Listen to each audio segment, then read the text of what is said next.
तो हम सूर्य और बृहस्पति की युति के बारे में चर्चा कर रहे थे। मैं इस लगन वाले जातकों के लिए जब भी ये युति विभिन्न भाव में बनेगी तो इस युति के किस प्रकार के परिणाम आप लोगों के सामने आ सकते हैं, इस वीडियो में देखेंगे। थर्ड हाउस के लिए, थर्ड हाउस यानी मिथुन राशि में आपके बृहस्पति और सूर्य की युति हो तो इस युति का आपके ऊपर कैसा प्रभाव पड़ सकता है। यहाँ देखिए, थर्ड हाउस में ये दोनों ही जब स्थित होते हैं तो यहाँ बृहस्पति आपको ज़्यादा से ज़्यादा जिज्ञासु बनाने का काम करेंगे। आपको कोई भी जैसे राइटिंग का फील्ड है, कोई भी ज्ञान की शाखा है जिसमें आप काम कर रहे हैं, तो यहाँ पे आपको सूर्य उन कार्यों को करने में ज़्यादा से ज़्यादा मदद देंगे, क्योंकि सूर्य एनर्जी का कारक है। और जब भी बृहस्पति के साथ सूर्य स्थित होंगे तो आपको बृहस्पति से रिलेटेड काम करना काफ़ी ईजी हो जाएगा। अब क्योंकि बृहस्पति भाग्य के भी स्वामी है, भाग्य के स्वामी होने की वजह से, और वो आपके चार्ट में 9th लॉर्ड यानी भाग्य स्थान के भी स्वामी होने की वजह से आपके लिए काफ़ी फेवरेबल रहेंगे। तो आप किसी भी प्रकार के फील्ड में काम कर रहे हैं, चाहे वो एजुकेशनल फील्ड है, वो फाइनेंस का फील्ड है, या कोई भी अदर फील्ड है, तो आपके लिए अपना काम करना काफ़ी ईजी होने वाला है। दूसरी बात, आपको ज्ञान प्राप्ति में बहुत ज़्यादा आसानी रहेगी। और सूर्य यहाँ है तो आप अपने काम की वजह से या अपनी स्किल्स की वजह से ज़्यादा पॉपुलर भी बनेंगे। सूर्य आपके चार्ट में 5वें घर के स्वामी है। 5वें घर के स्वामी होकर जब भी सूर्य तीसरे भाव में जाते हैं तो इसका मतलब है आपको ये काफ़ी सारी स्किल्स देते हैं। और यहाँ ये खुद का मरकरी का घर है, और मरकरी का घर होने की वजह से आपको देखना पड़ेगा कि मरकरी आपके चार्ट में कहाँ बैठे हैं। तो मरकरी का रोल भी यहाँ उतना ही ज़्यादा महत्वपूर्ण है जितना कि सूर्य और बृहस्पति दोनों का।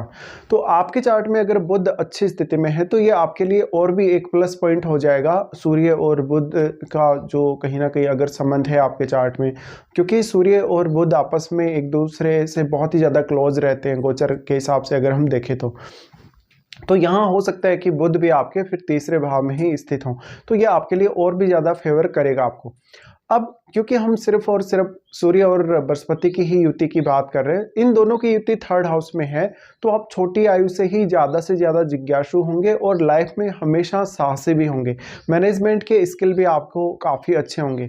इसलिए किसी भी प्रकार का हार्ड से हार्ड काम करना, किसी भी प्रकार का कोई ऐसा काम करना जिसमें अपना ज्ञान, अपनी बुद्धि या अपना विवेकशीलता आपको ज़्यादा से ज़्यादा लगानी हो, तो ऐसा जो बृहस्पति होगा आपका काफ़ी ज़्यादा साथ देगा यहाँ सूर्य के साथ स्थित होते हुए। दोनों ही ये आपस में मित्र ग्रह हैं। मित्र ग्रह होने के वजह से अगर ये बहुत ज़्यादा क्लोज हुए एक दूसरे के तो ये और भी आपको फेवर करेगा। बृहस्पति अगर यहाँ अस्त हो जाते हैं तो अस्त होने के केस में आप काफ़ी ज़्यादा लकी रहेंगे पढ़ने लिखने के मामले में। देखिए, ये थर्ड हाउस है तो आपके भाई बहनों का, आपके रिश्तेदारों का या पड़ोसियों का घर भी यही है, इसलिए उनके साथ थोड़ी बहुत आपके मतभेद जरूर सामने आ सकते हैं कभी कभी। इन दोनों का यहाँ युति है तो आपके लिए लंबी दूरी की यात्रा करना, विदेश यात्रा करना, विदेश में सेटल होना भी आसान रहेगा। हालांकि डिपेंड करेगा कि आपको कौन सी महादशा चल रही है, कौन कौन सी दशाएं आपको आएंगी। अगर इन दोनों में से किसी की भी दशा आती है तो सबसे पहले आप अपना जो ध्यान है खुद की स्किल्स पे दीजिएगा और अपने कैरियर पर दीजिएगा। अगर आप अपने स्किल्स को अच्छे से डेवलप कर पाए, अगर आप अपने कैरियर को भी अच्छे से डेवलप कर पाए तो आप कोई भी काम कर सकते हैं, किसी भी प्रकार के काम में आप सक्षम बन सकते हैं। यहाँ पर मुख्य रूप से अब सूर्य आपको इतनी ज़्यादा एनर्जी प्रोवाइड कर रहे हैं इस हाउस में। आपको ये देखना पड़ेगा कि सूर्य वास्तव में यहाँ कितने ज़्यादा स्ट्रॉन्ग स्थिति में बैठे हैं आपके चार्ट में। अगर सूर्य काफ़ी स्ट्रॉन्ग हैं तो आप जीवन में काफ़ी सारे कठिन फैसले भी लेंगे और उन फैसलों की वजह से आपको आगे चलकर काफ़ी फायदा होगा। अब देखिए, सूर्य की जो एनर्जी है उसका इस्तेमाल आप अपने ज्ञान की वजह से बहुत अच्छे से कर पाएंगे। तो आपको कोई भी ऐसा निर्णय लेना है जो आपके लिए अभी थोड़ा सा कष्टकारी रहेगा या अभी थोड़ा सा परेशानी वाला रहेगा, लेकिन फ्यूचर में आगे चल के अगर आप देख पाएं तो आगे चल के उस निर्णय का आपको काफी फायदा मिलेगा लॉन्ग टर्म में। तो ऐसे निर्णयों पर आप ध्यान दे सकते हैं फिर, क्योंकि ये 5वें घर के स्वामी हैं सूर्य, तो यहाँ कहीं ना कहीं आपके माइंड को भी उतना ही ज़्यादा तीव्र बनाएंगे, क्योंकि 5वां घर जो है वो आपके माइंड से जुड़ा है, आपकी माइंड की स्किल से जुड़ा है, आपकी निर्णय लेने की क्षमता से जुड़ा है। आप कैसा फील करते हैं कोई भी निर्णय लेते समय, या आपकी निर्णय लेने की प्रक्रिया क्या है। और तीसरा घर जुड़ा है आपके खुद के एफर्ट से, खुद का एफर्ट। और जब भी 5वें घर का स्वामी का यहाँ संबंध बनेगा तो माइंड भी उतना ही तेजी से काम करेगा और आपका फिजिकल जो बॉडी है वो भी उतना ही तेजी से काम करेगा। लेकिन यहाँ बृहस्पति होने की वजह से आपको कभी भी एक गलत साइड में डाइवर्ट नहीं होने देंगे। आपके ज्ञान को, आपकी बुद्धिमत्ता को या विवेकशीलता को सही तरीके से यूज करने में मदद मिल सकेगी। तो आप इस वजह से काफ़ी ज्ञानी और बहुत ही ज़्यादा स्किल वाले पर्सन हो सकते हैं। अब ये जो कंजक्शन है वो आपको बहुत ही जल्दी ज्ञान ग्रहण करने में मदद करेगा, जिससे आप छोटी आयु से ही काफ़ी मैच्योर भी होंगे और काफ़ी प्रभावशाली होंगे। आपका कम्युनिकेशन बहुत ज़्यादा प्रभावशाली होगा। आप जो भी ट्रेवल करेंगे या कोई भी काम करेंगे, वहाँ पर आपका जो अनुभव है आपके जीवन भर काम आएगा। हमेशा आपका पर्पज़ कुछ ना कुछ नया सीखना या लाइफ में नया कुछ क्रिएटिव करना रहेगा।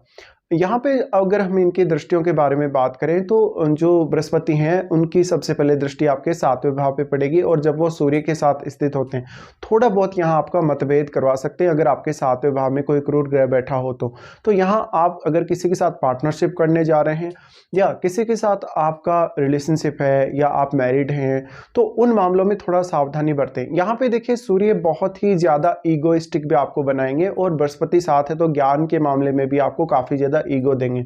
इससे कभी कभी बहुत ज़्यादा तर्क वितर्क होने की संभावनाएं भी बनेंगी। तो आपको जिनके साथ भी पार्टनरशिप करना है उनके साथ अपना अंडरस्टैंडिंग देख लें कि कितना अच्छा बनता है, और पार्टनर के साथ भी आपको कभी कभी थोड़ा कॉम्प्रोमाइज़ करके आगे बढ़ना पड़ेगा। अब जो 7वां भाव है वो आपकी इमेज को दिखाता है। जब भी सूर्य बृहस्पति के साथ है, अगर बृहस्पति पर सूर्य अपना काफ़ी ज़्यादा प्रभाव डाल पा रहे हैं तो इस वजह से आपकी अच्छी रेपुटेशन होगी, आपके ज्ञान और आपकी क्षमताओं की वजह से। इसके साथ साथ आपका दिमाग काफ़ी ज़्यादा तेज होगा, क्रियाशील होगा, और हर समय आप सोचने समझने और अच्छे से निर्णय लेने वाले होंगे।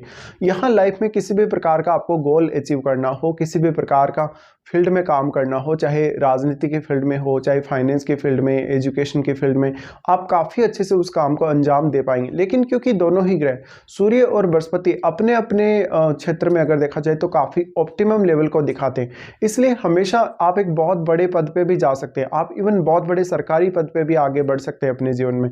अब डिपेंड ये करता है कि आप अपनी योग्यता को, अपनी क्षमता को किस तरीके से निखारते हैं और किस तरीके से उसको यूज़ करते हैं। हालांकि यहाँ सूर्य आपकी काफ़ी ज़्यादा हेल्प करेंगे, लेकिन अगर आप खुद मेहनत ही ना करें, अगर खुद को परखें ही नहीं या खुद की क्षमताओं के बारे में जाने ही नहीं, तब जरूर यहाँ पर हो सकता है कि आपको रिजल्ट्स में कुछ कमी देखने को मिले। यहाँ से इन दोनों की ही दृष्टि नवम भाव पे पड़ेगी। अब नवम भाव पे क्योंकि सूर्य की तो यहाँ 7वीं ही दृष्टि पड़ेगी और इनकी ये एक ही दृष्टि है, इसलिए नवम भाव आपके लिए और भी ज़्यादा महत्वपूर्ण हो जाता है। नवें भाव में बैठा कोई भी ग्रह है वो इन दोनों पर प्रभाव डालेगा, लेकिन सूर्य का प्रभाव है इसलिए कुछ हद तक उस ग्रह का प्रभाव सूर्य और बृहस्पति पर थोड़ा कम ही पड़ेगा।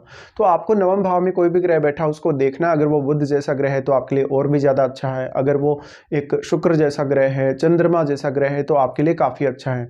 इस प्रकार से आपको देखना। अब क्योंकि बृहस्पति अपने ही घर को देख रहे हैं, ये हायर एजुकेशन के लिए या हायर स्टडीज़ के पर्पज़ के लिए या कोई भी आध्यात्मिक पर्पज़ के लिए अच्छी युति कही जा सकती है। तो यहाँ मुख्य रूप से छोटी आयु से ही आपको अपने ज्ञान और अपनी क्षमताओं पर बल देना चाहिए। आप काफ़ी ज़्यादा अपनी लाइफ में सेल्फ डिपेंड भी होंगे, कुछ पढ़ने लिखने सीखने के मामले में या जीवन में बहुत सारे नए नए अनुभव करने के मामले में। या इन दोनों की ही दृष्टि पड़ रही है तो थोड़ा सा ज्ञान को लेके आप कभी कभी इगोइस्टिक हो सकते हैं या आप अपनी क्षमताओं को लेकर थोड़ा दिखावा भी कर सकते हैं। इसके बाद इनकी जो बृहस्पति की दृष्टि पड़ेगी वो आपके 11वें भाव पे पड़ेगी। 11वें भाव पे जब इस प्रकार से बृहस्पति दृष्टि डालते हैं तो आपका अगर कोई भी बिजनेस है, बिजनेस की वजह से आपको नेम फेम देते हैं, आपको काफ़ी क्रियाशील रखते हैं और आपको ज़्यादा से ज़्यादा धन और मान सम्मान अर्जित करने के लिए अच्छी स्थिति दिखाते हैं। तो बृहस्पति का यहाँ पर लगभग सारी की सारी जो दृष्टियाँ हैं, जो तीनों दृष्टियाँ इनकी हैं, 5वीं 7वीं और 9वीं ही दृष्टियां आपके लिए काफ़ी ज़्यादा फेवर करेंगे। अब डिपेंड करता है कि यहाँ जो बृहस्पति की दृष्टियां जहाँ जहाँ पड़ रही हैं उन भाव में कौन कौन से ग्रह बैठे हैं। अगर वो बृहस्पति के साथ अच्छे संबंध रखते हैं या बृहस्पति को वो और अधिक सपोर्ट कर सकते हैं तो ज़्यादा अच्छा रहेगा। लेकिन आपको ऑलरेडी ये पता है कि सूर्य एनर्जी के सबसे बड़े कारक हैं, तो सूर्य से ज़्यादा सपोर्ट तो बृहस्पति को यहाँ कोई कर ही नहीं सकता अगर ये युति आपके चार्ट में बन रही है। तो इस प्रकार से आपको देखना है। अब अगर इनमें से किसी की भी अगर आपको महादशा आती है तो आपके करियर पर बहुत ही ज़्यादा पॉजिटिव प्रभाव पड़ेगा। अब डिपेंड करता है कि आप इस कंजक्शन को किस तरीके से अपने लिए यूज कर पाते हैं।